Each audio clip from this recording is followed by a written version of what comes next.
ڕێکخراوی لێبوردنی نێودەوڵەتی داوای دەست بە جێکۆتایی هێنان بە ئەشکەنجەدان و دەستگیرکردن و سەرکوتکردنی خۆپیشاندەرانی عێراق دەکات و مەرجەعەکانی شیعەش دەڵێن دواکەوتنی حکوومەتی نوێ و ناڕەزاییەکان دەرگای دۆزەخ بەڕووی عێراقدا دەکەنەوە.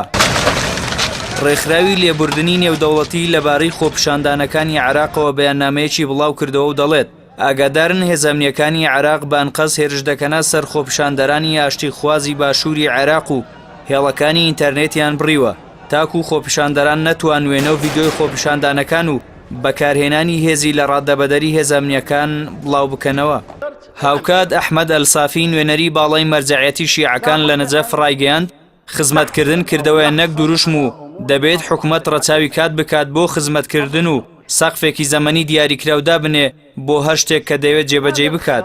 لەلایەکی دیکەوە محەممەد تەقی مودەڕیسی مەرجەعی ئاینی عێراق لە بەیاننامەیەکدا ڕەخنەی لە لاوازی بەرپرسەکانی عێراق گرت و هۆشداریشیدا لە درێژەدان بە دواخستنی پێکێنانی حکوومەت و ڕایگەیاند ڕەنگە ئەو کارە دەرگاکانی دۆزەخ لەسەر عێراق بکاتەوە.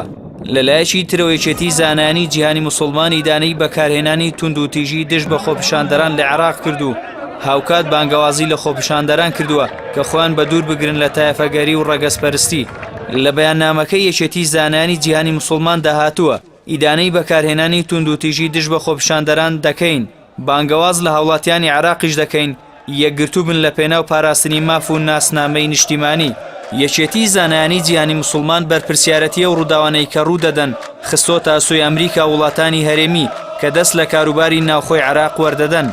لەبارەی ژمارەی دەستگیرکراوەی خۆپیشاندانەکانیشەوە کۆمسیۆنی باڵای مافەکانی مرۆڤ لە عێراق ڕایگەیاندووە 336 کەس لەوانەی لە میانی خۆپیشاندانەکانی پارێزگاکانی باشووری عێراق دەستگیر کرابوون ئازادکراون. چەند هەفتەیەکە بەهۆی نەبوونی خزمەتگوزاری و گەندەڵی داریەوە خۆپیشاندان و ناڕەزایی لە شارەکانی ناوەڕاست و باشووری عێراق دەستی پێکردووە و خۆپیشاندانەکان توند و تیژی لێکەوتۆتە و گەیشتۆتە سوتاندنی بارەگە حیزبە سیاسیەکان و تاوەکو ئێستاش 6 کەس کوژراون و دەیان کەسی دیکەش بریندار بوون.